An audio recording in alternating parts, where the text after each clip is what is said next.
The Nebraska Cornhuskers and the USC Trojans are clashing this weekend in a game that has USC ranked five, or they're 23rd in the nation. They're 5-2. Been beaten by Notre Dame, been beaten by Illinois. Now, Nebraska is 6-2. They've been beaten by Minnesota, which, yeah, I can understand why that would take them down a notch. And they've been beaten by Michigan in a close one. Now, they've beaten Cincinnati, which has become a little bit of a powerhouse in the Big 12. They beat Akron, but then again, no, it's Akron. Beat Houston Christian, beat Michigan State, beat Maryland, beat Northwestern. The Northwestern game was a little close, as was Maryland, but they've been doing pretty good. USC beat Missouri State, of course, beat Georgia Southern, of course, beat Purdue pretty convincingly, beat Michigan State kind of convincingly by 2 touchdowns, beat Michigan 31-13. The Notre Dame loss was by 10 points, and the Illinois loss was by only 2 points. So now they're going to be clashing. Both Lincoln Riley and Matt Rhule are trying to get themselves in the right footing. Now, Nebraska is on a good trajectory. They may not get the kind of things that Matt Rhule normally gets for a team by the third season, but he's doing a lot of good there. Lincoln Riley, while he was with the Big 12, took Oklahoma to 4 conference championships and was still 10-2 his last season there. He took USC to a Pac-12 conference title, but and he's still winning. He's 86-26 overall, 31-16 at USC. And people are talking about, oh, he's not doing enough. He's still doing quite a bit of good at USC. So, these two are clashing. This has Big Ten implications. It has conference football playoff implications a little bit. And so we're going to take a look at these two teams. Now, both of them are really good teams, considering what they are.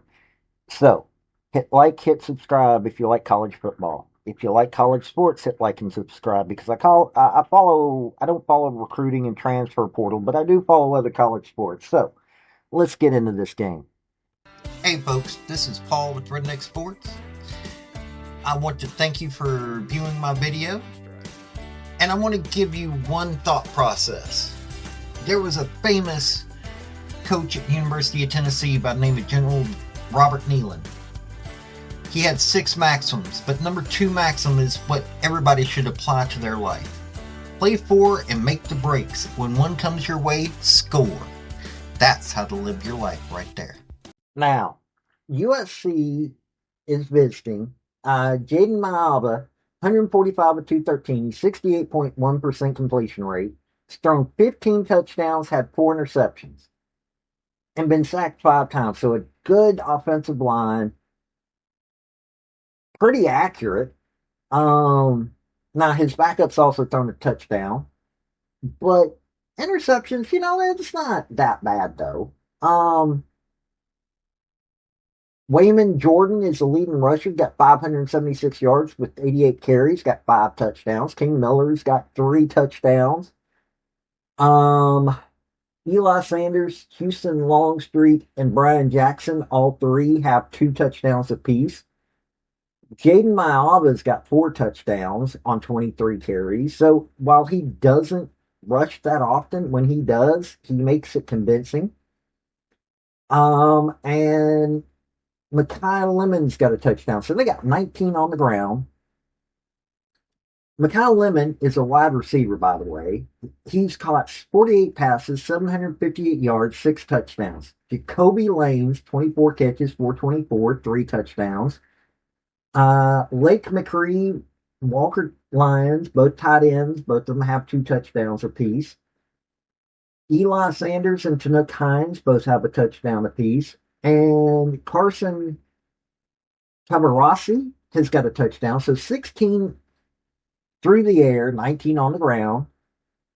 They've got dudes that have got some yardage. Lake McCree's got 307, Jacoby Lane 424, Makai Lemon. The 758, they're going to him a little bit too much. But rushing, Wayman Jordan's got that 576, King Miller's got 380, and Eli Sanders have 264. They're kind of diverse, but they just rely a little too much on Makai Lemon. Now, defense. They got 21 sacks on opposing quarterbacks. That's not bad at all. 11 pass deflections. That sounds bad until you hear they've got 9 interceptions, 2 of which have gone back for touchdowns. 6 forced fumbles, 3 fumble recoveries. They can strip the ball, but they're not as good at recovering it. Now, Eric Gentry, leading tackler, 48 tackles, 3 sacks, 1 pass deflection, 3 forced fumbles. Bishop Fitzgerald, 40 tackles, 1 sack, 2 pass deflections, 5 interceptions. He's a safety, by the way. And one of them got returned back for a touchdown. 39-yarder. Now, Desmond Stevens has got 40 tackles. And Christian Pierce, 31 tackles, 1 pass deflection, 1 pass deflection, 1 sack. As a safety, him getting a sack and 1 fumble recovery. Now, I normally say you get this heavy into the secondary where your safeties are having to do these things, but the numbers don't show that. It shows that their defensive line is pretty darn good, and their pass defense is a little odd. Not that weak, but not that strong. Penalty wise, they are 45 penalties, 428 yards, 61 yards per game. That's not that disciplined. They need to be a little bit more disciplined. And like I said, possibly need to focus on people other than just Makai Lemon. But Makai Lemon is doing a lot of production, and Wayman Jordan's doing a lot of production. But Jordan Mailava is showing that he can do what he needs to do and can get into the end zone, both throwing and rushing. Really interesting team that Lincoln Riley has there. Now, Dylan Raiola, 1,909 yards through the air, 171 to 235, 72.8% completion rate, 17 touchdowns thrown, but 6 interceptions. Been sacked 26 times. That offensive line is a sieve. There's no other ways to say it. He's producing what he's producing, but at the same time is getting sacked that often. That explains some of the interception numbers, and it's just a horrible look. Dylan Raiola can't stay healthy that kind of way. Now, TJ Lateef has also thrown a touchdown. Emmett Johnson's leading rusher, 146 yards, 837 yards, 9 touchdowns. Quentin Ives has got 2 touchdowns on only 16 rushes. They're relying on Emmett Johnson way too much. Now, Makai Nelson's got a touchdown. TJ Lateef's got 2 touchdowns. Dylan Raiola has got 43 rushes, negative 86 yards. So 14 touchdowns on the ground. 18 through the air with Neziah Hunter, 33 catches, 525 yards, 5 touchdowns. Corey Barney, 30 catches, 378 yards, 3 touchdowns. Dane Key's got 4 touchdowns. Luke Lindenmeyer's got 2 touchdowns. Emmett Johnson and Cortez Mills both have a touchdown, as does Quinn Clark. So they've got 4 good wide receivers, with Neziah Hunter leading the charge. He's got 525. Dakari Barney, 378. Dane Key, 291. Luke Lindenmeyer, 263. But they've only got 1,030 rushing yards, with the 2,179 through the air. Now, defensively, they've only got 12 sacks. That's not a good look. They do have 18 pass deflections, 5 interceptions.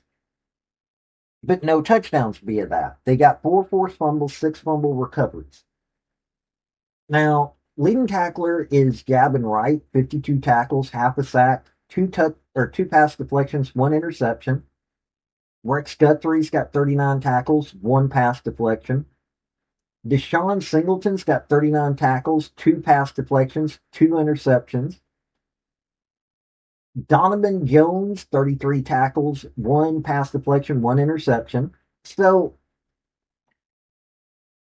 their secondary's not bad. Their defensive line can't get to the opposing quarterback. Their offensive line is letting everybody through. And yeah, they're somewhat good when it comes to fumbles. Now, in penalties, you're looking at 38 for 349, 43 yards per game. They're kind of disciplined. But I'm looking at the offensive line. That is going to be a key point here. When you're going up against a team that knows how to get to the opposing quarterback, it's not good that you've lost 176 yards because of how often your quarterback's getting sacked. You've got a rushing offense that is barely there, and primarily if you shut down one guy, that rushing offense goes away. I mean, it really does. Quentin Ives has got 119 yards, and that's the second leading guy. Everybody else has far less. When you're relying on your throwing game, but you don't on your passing, and yes, they're doing good on their passing, but I'm looking at this and it's they're winning. They're going to a bowl game, but this is not your normal Matt Rhule kind of offense or team. I'm looking at this. Now, they're saying that USC should win this by like 4.5 points. That's what the experts are saying. I'm looking at this game and I'm going, I wouldn't want to be Nebraska. This is an offense that just can't get going in the directions that it needs to go. Plus, having a defense that has so many holes that need to be filled.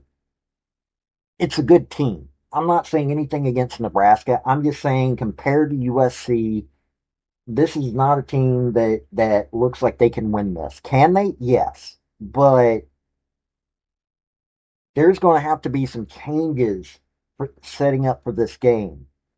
Yes, USC just lost to Notre Dame. Notre Dame needed that win. Yes, Nebraska has Matt Rhule and an offense that keeps winning.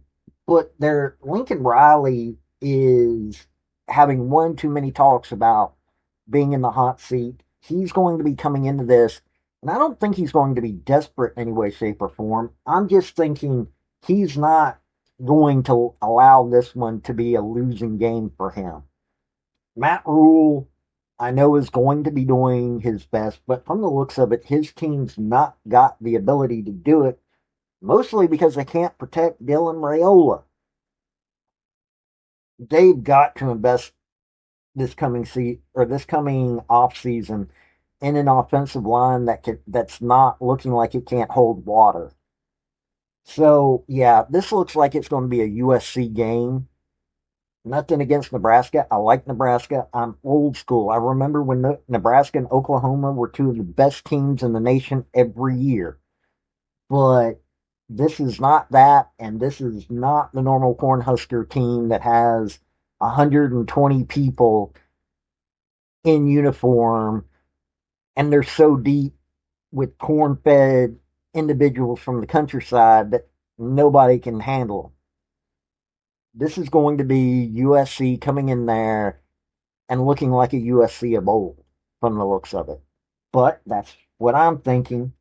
This has been Paul with Redneck Sports. Y'all have a good day now. Bye. I want to thank you for watching my video. And if you like what you saw, like, subscribe, and comment. Y'all have a good day now.